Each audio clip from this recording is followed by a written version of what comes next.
मुल्क भर की वकला तंजीमों ने पीका तरमीमी ऑर्डिनेंस मुस्तरद कर दिया। सुप्रीम कोर्ट बार एसोसिएशन का पीका तरमीमी ऑर्डिनेंस को चैलेंज करने का फैसला। सिंध हाई कोर्ट बार ने मजम्मती करारदाद मंजूर कर ली।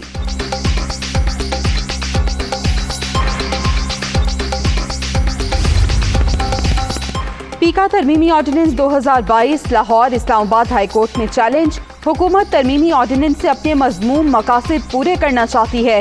पार्लियामेंट की मौजूदगी में सदारती ऑर्डिनेंस गैर आईनी और गैर कानूनी है। दरख्वास्त को साथ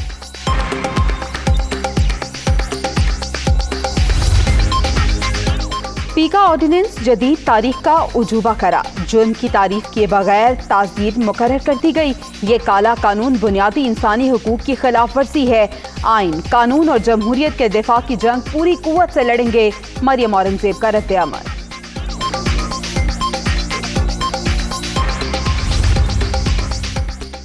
अपोजिशन तहरीक अदम एतमाद लाए, नाकामी इनका मुकद्दर बनेगी। 172 अरकान लाना आपका काम है। फिर कहते हैं कोरोना आ गया, फोन आ गया। इमरान खान भी सीने से लगाकर कार्ड खेलते हैं। जहांगीर तरीन से बात की जाए तो उम्मीद है मुस्बत जवाब आएगा। दोस्तों में इख्तलाफात होते हैं, ताल्लुक खत्म नहीं होता। ये शायद 23 मार्च को भी ना आए। शेख रशीद की प्रेस कॉन्फ्रेंस।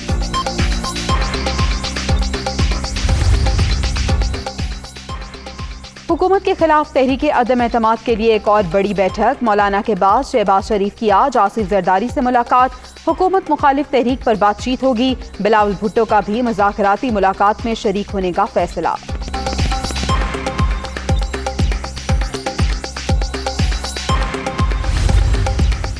तहरीक अदम एतमाद का चैलेंज। वज़ीर आला पंजाब इन एक्शन। उस्मान बुज़दार का दुबई से वापसी पर इत्तेहादियों, हम ख्याल और तरीन ग्रुप से राब्तों का फैसला। अपोजिशन को अदम एतमाद की तहरीक पर शिकस्त का सामना करना पड़ेगा। वज़ीर आला पंजाब।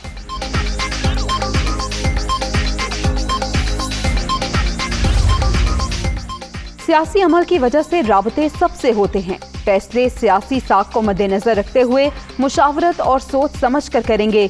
जो मुल्क के मफाद में होगा वो करेंगे। परवेज इलाही की साहबजादा महबूब सुल्तान अमीर सुल्तान से मुलाकात में गुफ्तगू।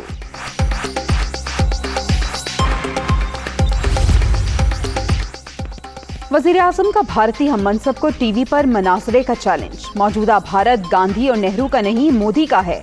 दोनों मुल्कों के दरमियान असल मसला कश्मीर है। पाकिस्तान रूस के साथ बेहतरीन ताल्लुकात का ख्वाहिशमंद है। आलमी सतह पर किसी ग्रुप का हिस्सा नहीं बनना चाहते। इमरान खान का रूसी टीवी को इंटरव्यू। रूस और यूक्रेन का मामला पुरअमन तरीके से हल करने पर जोर।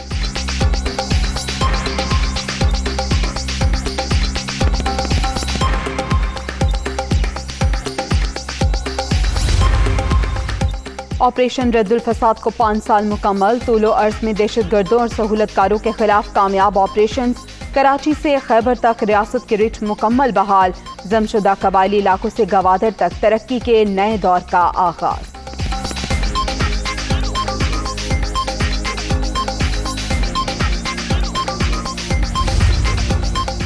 ऑपरेशन रद्दुल फसाद का मकसद 2 दिहाइयों की जंग और दहशतगर्दों का खात्मा था। मुल्क गैर यकीनी सूरत हाल से निकल कर पुरअमन हुआ। DGISPR major general Babar Iftikhar का ट्वीट। आर्मी चीफ का शहदा की कुर्बानियों और अवाम की अज़्म और जुर्रत को सलाम।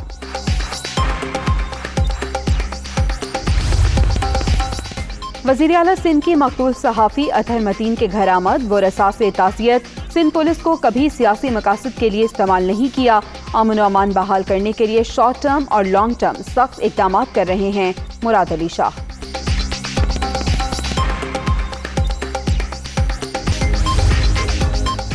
और रूस ने यूक्रेनी बागियों के ज़ेर इंतजाम इलाकों को आज़ाद रियासत तस्लीम कर लिया। रूसी फौजियों को अलहदगी पसंद रियासतों में दाखिल होने का हुक्म। आज़ादी से मुतालिक दस्तावेजात पर जल्द दस्तखत होंगे। यूक्रेन एक कठपुतली मुल्क और अमरीकी कॉलोनी है। प्यूटन की तनकीद। यूक्रेन पर गैस चोरी का इल्जाम किया है।